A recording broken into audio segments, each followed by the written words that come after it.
Dan ini yang terjadi, dia marah-marah minta duit itu balik. Ada Bambang videoin balik. Yang kasihan tuh ada mas-mas di sini. Dia kayaknya prospek selanjutnya gitu. Ini orang yang mau ditipu selanjutnya.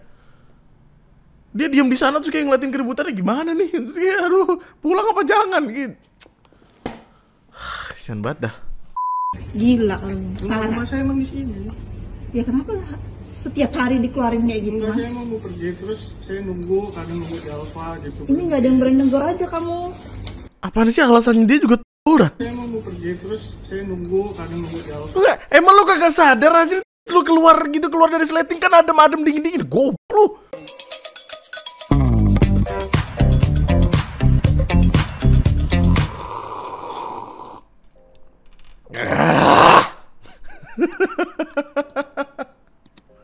Dari kemarin banyak. Coba dong ngopi kagak pakai nggak bisa bro. Ngopi nggak pakai tuh kayak taman tak berbunga. Halo semuanya, selamat malam, selamat datang kembali di TNM. Selamat datang kembali di KDS BBS ketika dunia sedang baik-baik saja padahal tidak. Dimana kita akan melihat-lihat kembali apa-apa yang sedang ramai di internet, yang seharusnya menjadi lanjutan dari video Mbamba dan spray itu, tapi karena gua nggak mood ngelanjutinnya jadi ini gua record di hari yang berbeda. Sebagai update pertama yang perlu lu tahu adalah gelar yang dikeluarkan UIPM atau Universal Institute Professional Management, ini gua sampai lupa, itu dianggap tidak sah. Dan Kemendikbud tidak mau mengakui gelar honoris causa Raffi Ahmad. Let's go. Ini pasti akan terjadi gak sih? Ini memang pasti akan terjadi gak sih? Maksudnya, lu berharap apa? Maksudnya, di kampus tidak ada kredibilitasnya, aneh sekali, tidak masuk akal. Dan kan ada update ya sebenarnya. Jadi orang yang pertama kali mengecek keberadaan kampusnya di Bangkok, ya setelah itu UIPM kemudian kelojotan, itu masih ngupdate beberapa hal yang sepertinya harus kita tahu, dan beberapanya itu aneh-aneh sekali. Salah satu yang paling aneh di mata gua adalah ini. Jadi ini adalah President of UIPM USA, UN ECOSOC atau UNGC Representative. Namanya adalah Profesor Dr. Ratu Muda Princess Karen Katrel. Nah, presidennya loh, Ratu Muda Princess. Nggak pernah tua bro, muda terus, Ratu Muda Princess. Dan dari kabar yang gue dengar kemarin ada yang ngasih tahu di live chat waktu gue lagi live, Doski itu sebenarnya aktris gitu, cuman kita nggak tahu. Intinya makin memperburuk nama dari UIPM ya. Apapun itu gelarnya sudah tidak sah. Kemendikbud nggak akan mengakui, yang artinya ketika Kemendikbud nggak mau mengakui, ketika dia direpresent sama orang, katakanlah dia lagi ada di acara, pembawa acara tidak boleh menyebut nama Doski dengan Doktor Honoris Causa Raffi Ahmad, nggak boleh, itu nggak boleh disebutkan.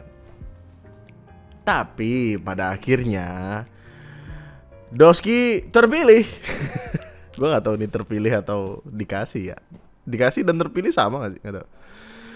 Raffi Ahmad menjadi Wakil Ketua Umum Bidang Pariwisata dan Ekonomi Kreatif. Mantap. Nah. Aduh. Kita kayaknya pakai itu Next Carlos gak sih? Gitu. Karena ini rasanya sedap sekali. Pengumuman kepengurusan Kadin itu diadain di Menara Kadin Indonesia. Dan kayaknya foto wisudanya dia di IG udah dihapus deh. Ya, mantap ya. Mantap. Kocak. Nah, anyway, kita akan muter-muter internet. Ada beberapa bahasan yang sekiranya akan membuat lu kesel. Ada beberapa bahasan yang akan membuat lu bertanya-tanya tentang eksistensi di hidup lu. Dan yang terakhir kita akan ngebahas tentang perkara pendidikan yang lagi wadaw banget bro. Dikit aja sebenarnya bahasannya. Tapi sebelum ke situ kita akan mulai dengan ini. Seorang mahasiswa pamer alat kelamin di sebuah minimarket. Jadi ada mahasiswa datangnya dari salah satu kampus negeri yang ada di Lampung, di mana dia dengan kesadaran penuh mengeluarkan titiknya dari celana jeans tersebut. Mas sudah berapa kali kesini ngeliatin itu Mas? Enggak, sumpah. Alah, saya ada video Mas ya.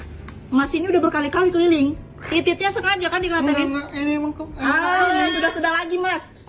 Kalau lu nggak ngeh seperti gua kan awalnya nggak ngeh. Jadi mbak-mbaknya ini emang udah nandain si orang ini. Cuman emang dari awal videonya mulai, Mas, dia tuh emang titiknya dikeluarin gitu, like sengaja dikeluarin dari sleting. saya ada video Mas. Ini kalau nggak disensor, gue loncat aja kemarin. Titiknya sengaja kan dikeliatin? enggak, ini emang Sudah lagi Mas. Saya ini nungguin Mas dari tadi. ini saya Kamu ketupai ke sana, kamu keluarin itu kamu ya kan? enggak, Mbak. Biarin saya laporin polisi kamu ya. Mampus. Dan emang harus dilaporin polisi karena apa? Karena ini eksibisionis dan ada aturan hukumnya. Nggak bisa lu sembarangan ngeluarin titik apalagi cuma beli Milo sama Momogi. Anjing lu. Kriminal kamu nggak? Enggak, sumpah. Ini nggak ada yang berani negor, cuma saya yang berani negor kamu ya. Titik dikelihatan kayak gitu. Apa maksudnya? Sumpah enggak. Ini namanya pelecehan, tahu nggak? Iya, enggak. Kamu keliling titiknya dikelihatan. Saya ada videonya ya. Kalau kamu mau tahu, tinggal saya laporin polisi aja kamu. Pelecehan seksual itu namanya. Enggak, Mbak, enggak. Sengaja bener. Emang biar apa titiknya dikelihatan kayak gitu? Enggak, sumpah. Saya ada Gak video usah kamu. bawa-bawa Allah lo. Tiba-tiba bawa-bawa Tuhan di sini atas kelakuan lo yang buruk itu. Gila kali lu. Maksudnya kalau udah ditandain berarti kan udah sering. Tiba-tiba di sini bawa-bawa Tuhan. Bocah ini. Titiknya dikelihatan kayak gitu. Enggak, sumpah. Saya ada video kamu di sini. Iya. Ngeluarin kayak ini gitu. Emang enggak, Mbak. Sudah gitu. Kamu keluar dari situ aja udah keluar itu kamu. Iya, rumah saya di sini emang. Ya kan? Enggak. Kamu nggak di Alfa sini aja Mas, sudah keliling dunia kamu Iya, nih. rumah saya emang di sini. Semua dikeluarin kayak gitu. Apa maksudnya? Gila kamu. Enggak, rumah saya emang di sini. Ya kenapa setiap hari dikeluarin kayak gitu Enggak, Mas? saya mau pergi terus saya kadang nunggu di Alfa gitu. Ini nggak ada yang berani negor aja kamu. Apaan sih alasannya dia juga tolol dah. Saya mau pergi terus saya kadang nunggu di Alfa. Enggak, emang lu kagak sadar aja titik lu keluar dari sleting kan adem-adem dingin-dingin. Goblok lu. Emang kagak siwir-siwir. Emang kagak perih ya kena sleting.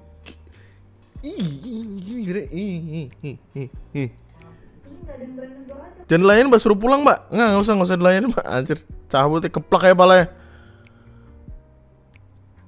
Buat lu yang nggak tahu apa itu eksibisionis, sederhananya itu gangguan di kepalanya yang membuat dia mendapatkan kepuasan ketika ada orang ngelihat barang-barang sensitifnya dia. Sederhananya gitu. Dan dia mendapatkan kepuasan dari situ. Dan itu bahkan masalahnya terjadi di banyak negara dan banyak aturan yang melanggar itu. Ya, Indonesia salah satunya. Lu nggak inget kemarin si mbak-mbak yang E-nya 3 juga sempat ketangkap gara-gara kayak ginian? Gila kali lu. Ya udah, habis itu dia ditangkap. Maksudnya berharap apa lagi, gila?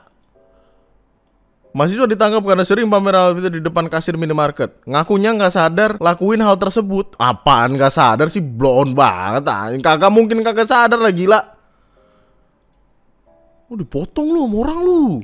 Disunat lagi hilang lu. Biar kagak bisa ditunjukin. Masa kagak sadar, blon banget.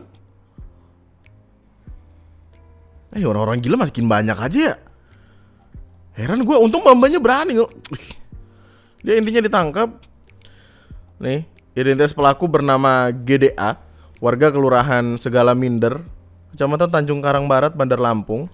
Pelaku ditangkap petugas di rumahnya dan sudah ditahan di Mapolres Bandar Lampung sejak tadi malam. Waktu dicari tahu, ternyata dia adalah seorang mahasiswa jurusan teknik sipil. Gue nggak tahu ya pada akhirnya kampusnya akan melakukan apa kepada orang ini, karena artinya selama ada orang ini di kampus itu dipertanyakan keamanannya dong.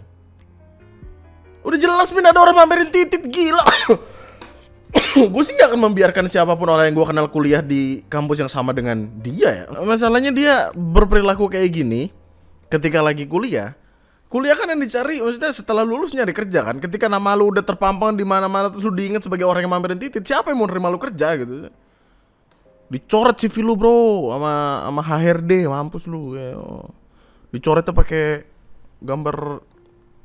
Nah. Ngomongin tentang kerja, anjay, bridging. Ada sebuah video 2 part, yang mana video ini cukup meramaikan internet karena akhirnya setelah sekian lama ada orang yang berani mendobrak sistem, mengkonfront, melabrak tempat-tempat kantor rekrutmen atau tempat-tempat nyari kerja yang bodong. Mungkin lu ingat sebelumnya gue pernah naikin video ini. Jadi videonya tentang pembahasan interview di PT Bodong. Jadi kayak ada sebuah perusahaan ngebuka lowongan pekerjaan, di mana lowongan pekerjaan itu ketika lu datangi, lu akan dimintai sejumlah uang untuk pendaftaran lebih lanjut, atau bahkan lu bisa ditahan kalau misalkan lu nggak ngeluarin uang tersebut. Jadi kayak lu nggak boleh keluar sebelum lu ngeluarin uang. 300 ribu, 500 ribu, 700 ribu, angka yang cukup banyak dan menyebalkan sekali tentu saja. Yang kasus ini sempat dicari tahu sama pihak kepolisian, tapi gua kayaknya belum ada dengar kabar lanjutan. Pokoknya nggak lama setelah perkaranya rame, akhirnya tempatnya tutup, terus nggak tahu gimana di kelanjutannya. Security-nya juga kagak tahu udah ditangkap apa belum. Cuman intinya ada kelanjutannya. Kalau di video TikTok ini kan orang-orang awalnya masih belum berani kan. Masih belum berani karena ada security-nya. Terus security-nya kesannya kayak bocah galak banget, sangar banget dan gimana segala macam. Jadi nggak bisa ngelabrak langsung. Kali ini mas-masnya berani, langsung ngacungin GSPR. Respect. Ini muka-mukanya nih. Muka anjing nih. Anjing nih. Jangan mau Bang, pulang aja Bang. Seru banget bro videonya bro. Iya, gua tunggu. Ya, gua tunggu sini. 300 ribu. 300 ribu. Ngevideoin balik, HP-nya diambil. Rame.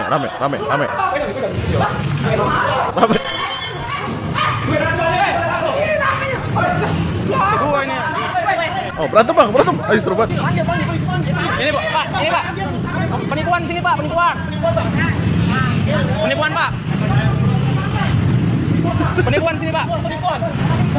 Ada security tapi security ala-ala gitu loh. Ini orang-orangnya. Banyak korbannya Bu. Kemarin di sini ada orang Palembang baru datang. Suruh MCU anjing lah. Takut lu, goblok. Bang pulang aja gua orang Palembang nih, orang anjing nih. Ya, takut. Sini ayo. Mbak, lu masih muda, Mbak. Lu kagak kasihan sama nanti lu. Sama anak-anak lu kagak kasihan. Ini orang-orang ini masih muda, tolol jadi penipu. Ikut komplotan anjing. Lu selama ini belum ada kan yang berani kayak gini kan? Sini lu. Takut sama gua. Keluar. Sini. Seru banget. Gua tunggu ayo, kita satu lawan satu. Lu Bang, ngomong lu suruh sini ya. Ayo. Bang, keluar aja. Bang, gua udah ngomong, Bang, jangan mau kesini. Gua kesel banget lagi sama muka mas-masnya itu. Ada kami bantu warga tahu semua Bang di sini Bang. Nih orangnya nih. Mana yang atasan tadi suruh sini. Bu, sini Bu. Bu, masuk kamera dulu sini Bu. 300 ribu mah nggak ada apa-apanya, tapi buat gua anak rantau. Gua buat makan. Setengah, udah nggak bakal balik. Saya kemarin 300 ribu minta balikin nggak bisa Bang. Udah jangan Bang. Pertama, sebelum kita ke video selanjutnya, pertama yang ngeselin adalah ada mbak-mbak dari mereka yang ikut ngerekam. Kenapa lo ngerekam? Lo salah kan? Kita nggak tahu sih, teknik speaking kita nggak tahu ya bagaimana si perusahaan ini bekerja dan lain sebagainya. Tapi ketika uang ditahan, artinya kan ada yang salah. Inti dari permasalahan ini adalah ada mas-mas, dia ngelamar di perusahaan ini, terus disuruh bayar 300 ribu. Terus kayaknya nggak ada kabar atau apa, mas-masnya balik lagi mau minta duit 300 ribu tersebut. Buat apa duit gue lu simpen tapi lu kagak ngasih gue kerja? Dan ini yang terjadi, dia marah-marah minta duit itu balik. Ada mbak-mbak videoin balik. Yang kasihan tuh ada mas-mas di sini. Dia kayaknya prospek selanjutnya gitu. Ini orang yang mau ditipu selanjutnya. Dia diam di sana terus kayak ngeliatin keributannya gimana nih. Terus kayak aduh, pulang apa jangan gitu. Kasihan banget dah. Dan terlihat sekali kalau muka-muka mereka tuh kayak panik gitu, kayak mereka kayak maling ayam ke gap. Harusnya kalau mereka nggak salah, ya mereka nggak usah takut. Ngapain takut? Terus ada part 2-nya ternyata. Part 2-nya nggak kalah seru, bre. Banyak korbannya, Bu. Kemarin di sini ada orang Palembang baru datang. Suruh MCU anjing lah. Takut lu, goblok. Bang, pulang aja, Bang. Pulang aja, Bang. Sini, Bang. Keluar aja, Bang. Enggak apa-apa, Bang. Jangan mau, Bang, ditipu. Seriusan, Bang. Nanti lu disuruh MCU dimintai duit 850. Enggak mau itu dia, Bang. Jangan mau, Bang. Pulang aja Bang, jangan mau. Perusahaan tolol ini anjing. Nih. Nih, pulangin aja 300.000 kalau enggak bawa sini. Lu ngerekam percuma, lu yang viral. Perusahaan ini nih udah terkenal di sini nih. Orang lokal mah pada tahu. Tangkap semua lu, awas lu. Gua nggak bisa. Gua kemarin udah minta baik-baik. Gua bilang nggak bisa dibalikin. Ya kan lu suruh ke atas. Gua ngapain ke atas? Ya kan di sini bisa kan? Di sini bisa kan? Gua punya etika, kemarin ngomong anjing. Punya etika. Sini lo, awas lo, tahu aja lo. Ketemu di jalan lu mati lo anjing lo. Bang, jangan santai bang. Chill. Dikira gua orang mana anjing, mentang-mentang gue baru di sini lo. Lu anjing pada tol. Sini lo anjing, keluar. Berani dalam sini lo. Gua ke dalam tadi lo kagak berani anjing. Ayo sini tangan kosong sini. Sini. Tangan kosong kita berdua. Ayo. Dikira gua takut anjing. Sini lo. Tangan kosong ayo. Ayo sini tangan kosong. Lo tau gak kenapa yang kayak gini harus kejadian? Karena selama belum ada yang semarah ini, mereka kan tetap diem aja. Mereka nggak punya rasa takut. Aneh banget. Bagus bang, omelin bang. Tapi hati-hati pemilihan kata-katanya bang, ntar dituntut balik bang. Ya ini nih, yang terjadi adalah ini. Ada jejaring kantor yang emang diduga, kita pakai terus diduga ya. Aduh lupa gue dari tadi. Diduga melakukan penipuan lowongan kerja. Cabangnya banyak, ada yang di Tambun, Cipinang, Durensawit, Cakung. Dan yang ada di video ini lokasinya ada di Jalan Ciledug Raya, Kebayoran Lama, Jakarta Selatan. Nih, modusan dia gini. Lokasi berdasarkan hasil wawancara dan penelusuran, tim menduga masih terdapat kantor di lokasi lain yang menjadi bagian dari jejaring. Modusnya, lowongan disebar melalui media sosial, perusahaan kemudian akan melakukan wawancara, pelamar kerja diiming-imingin dengan gaji yang cukup gede, waktu wawancara dipungut duit, setelah nyetor uang pelamar diminta segera ke kantor, terus pelamar wajib mengikuti semua proses hingga akhir, jika tidak dianggap mengundurkan diri. Jadi kayak mereka mau ngebikin seolah-olah orang ini udah keluar duit banyak. Jadi kayak, oh gue udah keluar duit banyak lagi, sayang nih kalau nggak ikut, apalagi udah di depan mata gitu-gitu. Jadi kayak menimbulkan rasa yang kayak, gue harus gitu. Dan ya endingnya ada banyak. Endingnya ada yang mereka bener-bener ditipu, in a way kayak kantornya ini tiba-tiba cabut, pindah tempat entah kemana, atau mereka akan jadi masuk ke perusahaan pialang. Mana itu PR sekali, lu gak akan dapat kerja kalau lu gak dapat customer. Atau ya MLM. Itu 3 itu doang. Jadi intinya merugikan kan. Tipikal panggilan interviewnya tuh yang kayak gini. Panggilan tes interview kerja, terus Google Maps-nya dikasih sedetail-detailnya. Persyaratannya kayak gini doang. Padahal kayak, enggak, mentor lu akan dimintain duit. Perkaranya kemudian diusut sama pihak kepolisian, dicari tahu. Dan pihak kepolisian dalam kasus ini akhirnya membantu melakukan mediasi. Hanya membantu melakukan mediasi. Telah didatangi oleh 3 orang pelamar kerja untuk meminta dikembalikan uang administrasi yang sudah diserahkan. Mediasi antara kedua belah pihak pun dilakukan hingga akhirnya kantor itu mengembalikan uang ke para pelamar kerja. Masing-masing 200.000, 300.000, dan 450.000. Setelah uang administrasi dikembalikan, situasi pun kembali kondusif. Enggak lah. Kondusif ya kalau ada polisi doang gitu loh. Ini semalam gue tekankan di live. Kalau misalkan kalimatnya kembali kondusif, ya kondusif. Orang ada polisi, waktu nggak ada polisi, apakah kondusif lagi? Ya enggak. Maksudnya harus dicari tahu ini penipuan, apa beneran, arahnya ke arah mana, dan lain sebagainya gitu. Maksudnya kalau misalkan kayak gini doang mah, bakal ada lagi. Cuman setelah gue cari tahu lebih lanjut, nggak sesimpel itu. Jadi aturan yang ada itu mengharuskan orang-orang yang terdampak atau orang-orang yang rugi, katakanlah in a way penipuan, melapor dulu ke pihak kepolisian, baru sama pihak kepolisian ditelusurin. Jadi nggak yang semerta-merta tempat itu bisa ditutup dengan kayak, oh ini penipuan nih gitu. Mereka bisa berkelak dengan buktinya apa dan segala macam. Jadi harus ada orang yang ngelapor ke polisi dulu. Dia mengatakan belum ada pihak yang melaporkan dugaan penipuan yang dilakukan oleh perusahaan rekrutmen pekerja tersebut. Dia mengatakan Polsek Kebayoran Lama terbuka untuk menerima laporan dari korban yang merasa dirugikan. Jadi harus ada laporannya dulu. Jatuhnya apa? Delik aduan? Gue gak tahu. Polsek Kebayoran Lama belum mengusut dugaan penipuan yang dilakukan perusahaan rekrutmen pekerja tersebut karena belum ada pihak yang mengaku mengalami kerugian. Terus kayak belum ada laporannya. Karena dari PT tersebut sudah mengembalikan, kami terbuka bila ada korban yang ingin melapor.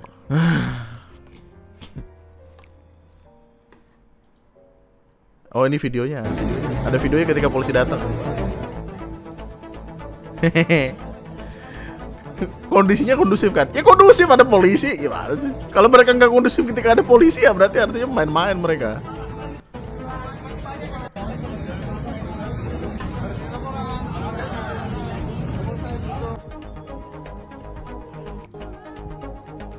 Oh ini di hari H ya? Di hari H kejadian setelah ribut-ribut ini? Nggak tahu ya gua. Berarti udah lama dong. Sekali lagi saya tidak bosan-bosan mengingatkan kawan-kawan, yang kayak ginian tuh banyak terjadinya. Berhati-hatilah. Tadi di video ini bahkan sempat ada omongan kalau kemarin ada orang Palembang yang datang terus kemudian ditipu. Kasihan, maksudnya dari luar kota berharap bisa dapat kerja, pekerjaannya bisa digunakan untuk hidup, tapi ternyata sampai Jakarta ditipu, kan kasihan. Dan biasanya tuh targetnya tuh emang itu. Jadi targetnya adalah orang-orang yang ada di daerah-daerah berharap bisa merantau dan kerja. Lalu juga orang-orang yang emang bener-bener butuh kerja dan butuh duit gitu. Hati-hati ya, kasihan tau ngelihatnya. Jadi ingat lagi gue sama video yang beberapa waktu lalu gue bikin tuh.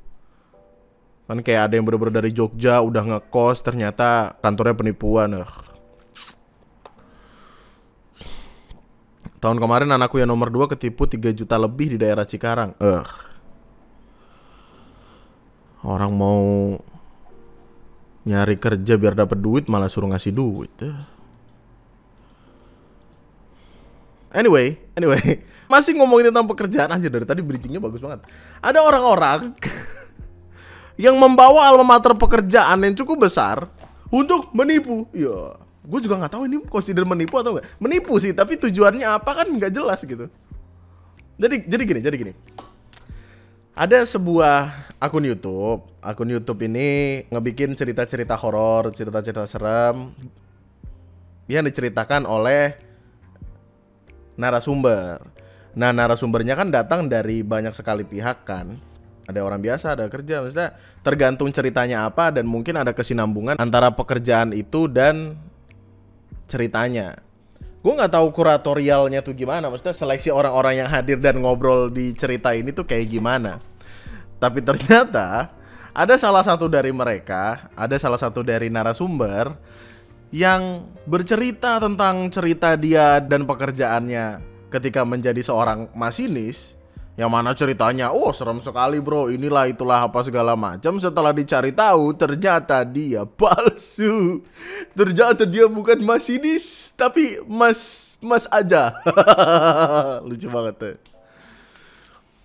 Kontennya sebenarnya udah di take down, jadi nggak ada doxly-nya. Cuman ada orang yang re-upload ini di TikTok. Dan dari sini muncul penjelasan-penjelasan yang akhirnya orang lihat. Itu saya ngelihat dengan mata kepala saya sendiri, itu kakek-kakek lagi jalan tengah rel. Kecepatan saya 30 km. Yang namanya jarak udah deket nggak mungkin bisa ngerem kan? Sorry, maksudnya 30 km per jam. Kalau 30 km doang mah jaraknya. Yang namanya jarak udah deket nggak mungkin bisa ngerem kan? Saya tabrak.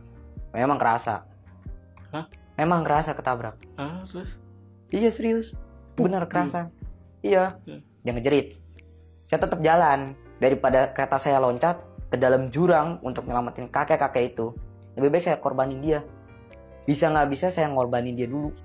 Dan ini kalimat yang sebenarnya salah satu yang jadi patokan, karena kalimatnya tuh seperti tidak layak untuk dikeluarkan. Bukan kayak nggak semestinya nggak sih dikeluarin kalimat ini gitu. Udah gitu sampailah saya di Cilejet, saya berhenti, saya laporan. Pak, saya habis nabrak. Di mana? Di tikungan tadi kilometer 83. Mau masuk sinyal masuk ya? Iya. Sampai saya merinding nih bang. Udah gitu, nggak lama asisten saya ngejerit.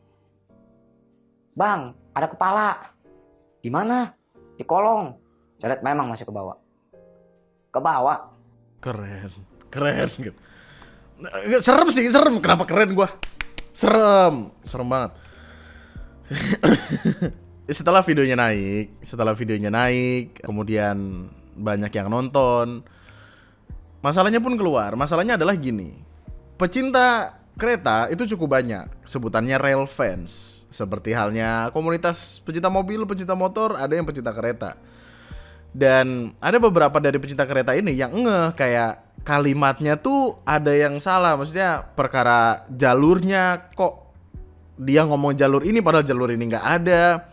Keretanya belokan 90 derajat dia bilang dan lain sebagainya. Jadi kayak orang-orang curiga, ini beneran masinis bukan? Kemudian mungkin di cross check sama I don't know, KAI-nya tuh orang-orang yang kerja sebagai masinis, ditanya lu kenal lama ini nggak apa segala macem. Ternyata nggak ada yang tahu dan turn out ketahuan kalau dia palsu. Ternyata bukan. Terlalu nekat mengaku dirinya masinis dan datang ke salah satu podcast. Sementara kereta api itu terkenal punya basis penggemar hampir di seluruh pelosok. Jadinya ia akhirnya terciduk oleh polisi dan pegawai anak usaha KAI asli. Kenapa bisa terciduk? Karena yang dibawa nama instansi. Dan instansinya tuh instansi negara gitu loh. Maksudnya kayak lu ngebawa-bawa nama negara untuk ngomong-ngomong kayak gini. Ya ampun. Ditangkap. Mukanya kayak serius banget. Enggak. Dan gua harus mempertanyakan ini. Mana tangan? Kenapa tangannya kagak ada? Perasaan di sini ada tangannya. Di sini kemana? Ketika ada tangan nggak mungkin tangannya dicopot kan? Halus sih ya gitu. Nggak mungkin kan? Tangannya mana? Tangannya kayaknya ngumpet bro di belakang. Nggak tahu.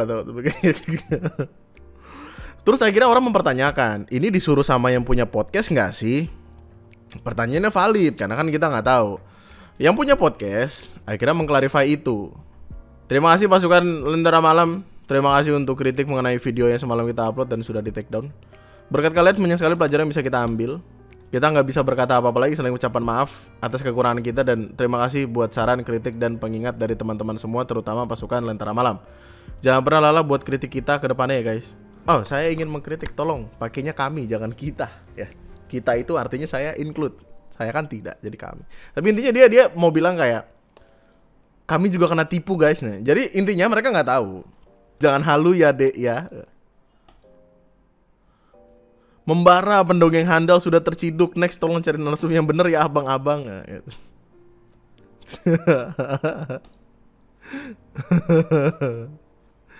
Jadi cerita dia yang tentang setan bohong dong. Ya elah. Yang dia katanya nabrak orang terus kepalanya ke bawah. Ya. Mungkin mimpi bro. Mungkin atau di multiverse lain dia ternyata beneran masih di situ, dia mendapatkan cerita itu dari mimpinya yang connected ke mimpinya dia, nggak tahu. Tapi itu udah ketangkep. Terus tiba-tiba ditutup dengan ini, pesulap merah nge-call out. Ya akhirnya Lentera Malam ketahuan deh selama ini kisah-kisah horornya bohongan semua oleh skrip. Zabinur pasti bahagia liat komentar-komentarnya. KAI ada yang catut namanya untuk cerita bohong deh gitu. Ngapa bawa-bawa saya? Panjang tuh perkara jadi. Nggak tahu. Oh gini deh, kita akan tutup dengan marah-marah aja ya. Oke. Ada sebuah cecetan. Cecetannya pertama kali dinaikin di Manfest. Terus kayak teman dekatku satu kantor di chat murid kayak gini. BTW ini muridku ngechatnya pas malming tengah malam dan dibalas sama temanku. Hah? Terus muridku cuma balas nggak apa-apa bu, tanpa ada permintaan maaf. Dia chatnya gini, udah bu mau kue nggak? Kue apa nak? Kue bu. Hah? Ini orang-orang kayak gini, tuh keluarganya kayak apa, sama bapaknya gimana ngajarin nih anak nih bocah pergaulannya kayak apa gitu, harus dicari tahu, harus ditampol lah. Ya, maksudnya kayak kagak ada respect-respectnya banget sama guru, goblok banget bocah-bocah sekarang. Zaman gue sekolah aja kagak ada berani-beraninya SMS guru. Di luar jam pelajaran nih ngechat jam 9, jam 10 kurang. Bahasanya kayak gitu. Nih bocah sekolahan. Gue sih akan gue panggil orang tuanya ke sekolah terus tanya maksudnya apa. Ibu mengajarkan anak ibu bagaimana ini di rumah. Ini pergaulannya kayak apa nih bocah nih. Ntar gede mau jadi apa nih? Koruptor. Kagak bakal bisa udah jadi koruptor. Technically speaking nggak bisa karena koruptor artinya lu harus terkenal, lu harus punya nama, lu harus punya jabatan. Orang-orang kayak gini akan susah punya jabatan gitu maksud gue. Gua yakin yang nontonin gua ada beberapanya yang guru. Kemarin juga ketika gua naikin beberapa perkara tertentu, ada banyak guru yang berusaha menjelaskan bagaimana kondisi dan lain sebagainya.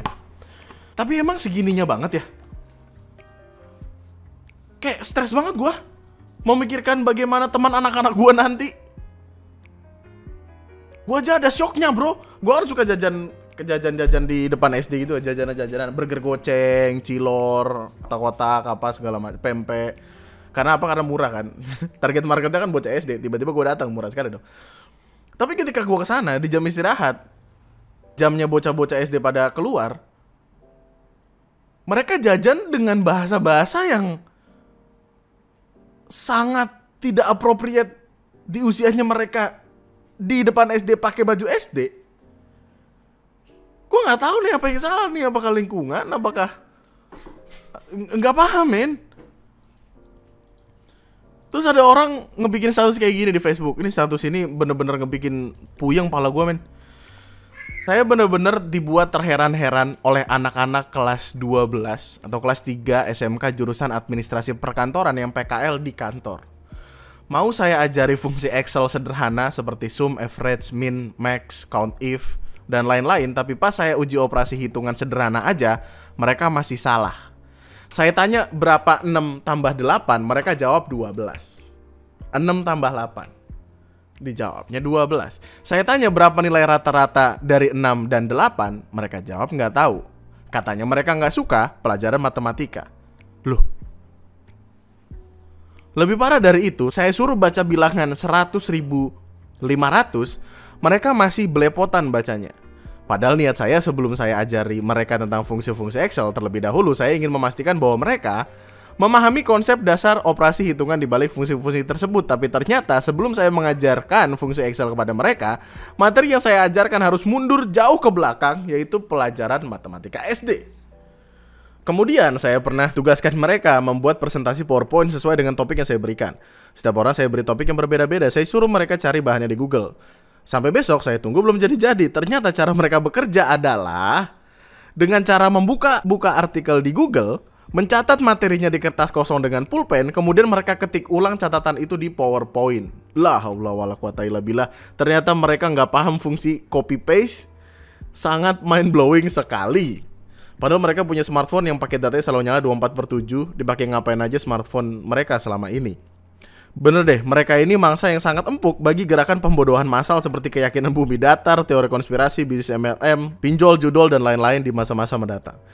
Ini membawa kita ke pertanyaan yang lebih luas lagi. Bagaimana cara mereka belajar? Ini yang salah siapa? Apakah sekolah bertanggung jawab atas ini atau tidak? Karena kan kelemparnya jadi kayak, ini sekolahnya gimana apa segala macam. Tiba-tiba terlempar ke perkara zonasi, ke perkara akreditasi sekolah, ke perkara semua anak sekolah yang penting lulus, karena tidak boleh ada yang tidak lulus, karena kalau tidak lulus artinya akreditasi sekolah itu akan turun. Panjang sekali. Bahkan ini kalau gue pikir lah mungkin bisa 2 jam 3 jam sendiri. Dan menyebalkan tentu saja. Gua kira, gak mungkin lah segininya banget. Gak mungkin lah, masa orang gak bisa baca bilangan. Terus di Facebooknya gue cek, ternyata ada video ini. Video ini ngasih lihat obrolan anak-anak tadi perkara bilangan-bilangan tersebut. Terus ada obrolan kayak gini, ditanya kan, Oke, coba lagi ya. Nanti saya ajarin pelan-pelan. Ini berapa?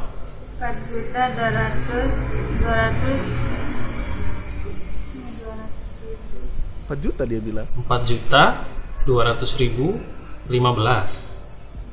Benar? Oke. Sekarang Coba ya. ini.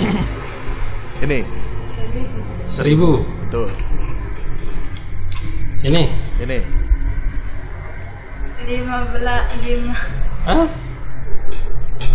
Oh Tadi kan ini kan God. 15 rupiah. Ini kan tadi 1.000. Oh my God.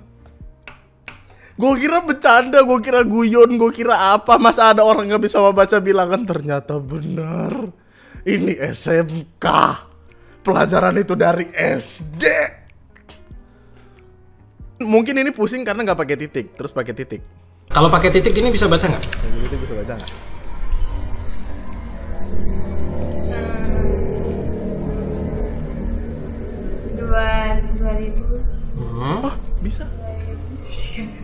2.300. 300 itu ya. Oke. Kalau ini berapa? 500, betul. Ini 700. Saya kasih depannya ini. 1.700.000. Oke. Ini yang benar 1.700. Enggak, Ben. Lu pikir ini video bercanda, Ben? Enggak, beneran. Dia ngajarin teori titik. Dia ber 3 angka 1000, 2 angka ratus gitu, maksudnya kayak beneran dia 6 angka juta, beneran diajarin. Sabar banget. Berarti titik yang ini namanya apa? Juta. Titik yang ini namanya apa? 1000. Betul. Berarti ini bacanya gimana? 1.352.748. 84. Ya. Nah, itu pinter.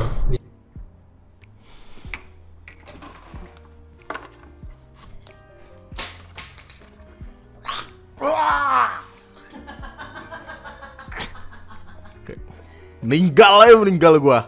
Ini gimana nih? Miliar nih, makin panjang nih. Bisa baca?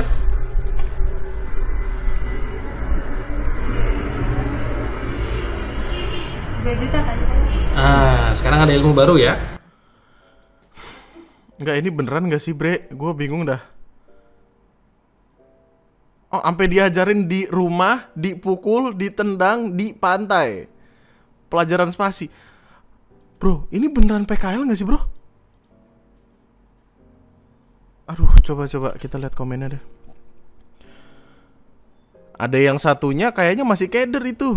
Kalau yang 2 orang saya bimbing di video pertama, mereka agak punya basic. Walaupun kalau dikasih koma langsung ambiar. Tapi anak yang di video kedua ini baru diupload, yang dasarnya ilmunya masih minim. 823 dibaca 823. Tapi pas ditambah angka 1 di depannya jadi 1823, malah dibaca 1.800.000. Gue curiganya sih karena terbiasa ke kafe terus ngebacanya pakai K ya. Ada 1000. Jadi 1832 ya jadi 1 juta. Tapi kan kalau ada K-nya.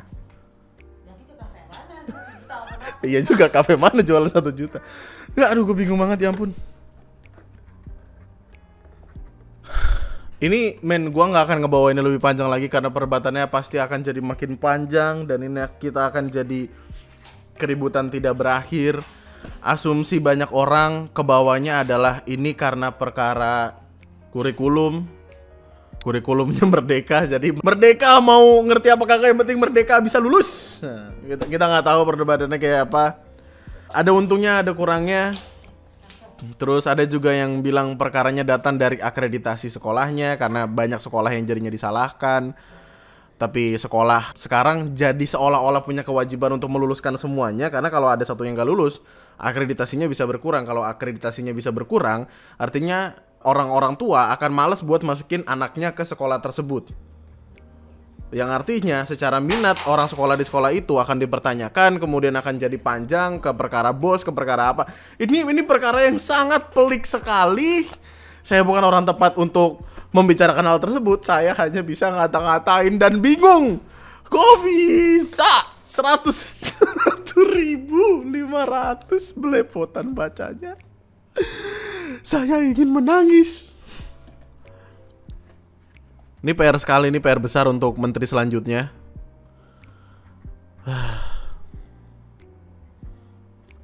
Well, ada sisi positif dan negatif ya. Sisi negatifnya adalah ya perkara anak-anak, bagaimana lu mengajarinya, bagaimana situasi kondisi ke depannya.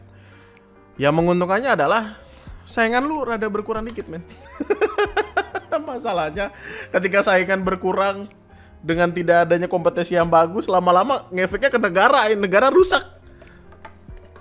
Nih, masalahnya kalau misalkan mereka marah-marah dengan kondisi kayak susah banget ya nyari kerja, tapi kompetensi membaca bilangan aja demikian, gue jadi susah untuk menyalahkan perusahaan-perusahaan sih.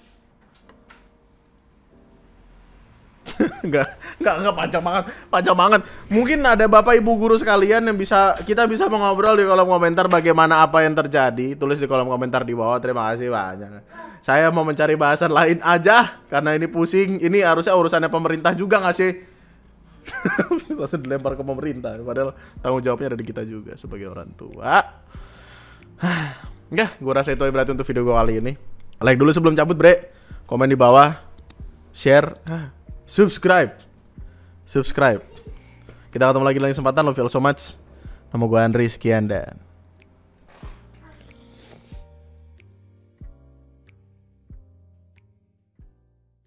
dari kemarin kan gini, pembahasan di internet adalah banyak orang yang marah-marah akan pemahaman bocah-bocah zaman sekarang, katakanlah anak SD, SMP, SMA. Kayak ada yang mempermasalahkan tidak bisa baca jam analog karena terlalu sering ngeliat jam digital. Pemahaman akan bilangan yang gue kira basic sekali. Itu tuh gue rasa cuman kayak, nggak, masa sih, nggak mungkin lah gitu apa segala macam. Setelah ngeliat ini kayak jadi, kayaknya bener deh bro. 20.045 Indonesia baru emas. Di 60.000, nah tahun 60.000 Indonesia baru jadi berlian permata. Ketika udah kiamat kayak, nggak tahu dah tuh. Ngeri ya? Pinter ya? Bye bye guys.